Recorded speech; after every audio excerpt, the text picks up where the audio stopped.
Kirimaranya twaletwo kuri kotini antu ba kesi ira gitonga Akubu ambaye ni mteja wako ikuite ira na kesi ya labor court na Ranyeri ikuite ruling on applications ya file ni mawakili ba governor Omeru wakiwa county government wakiwa petition ya gitonga tibati kuthikirwa court batena jurisdiction ka batena power ya kuthikira kesi yewe to make submission to submit submitting kiwa power non to court by na power na wakiwa na court tena power finally to today for ruling.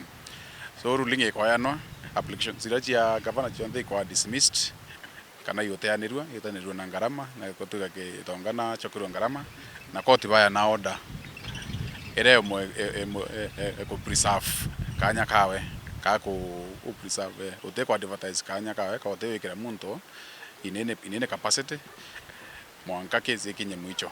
Number 2, the governor kwa less than 10 actually 7 days or 7 days chako file chako eleza court ni onto amo dismissere ka muterengo ene atemwete atemwete no show cause letter kana atemwete subjected through the disciplinary kana atemwete kioria kwa umodheri ko kwera muntu ko ngongwe.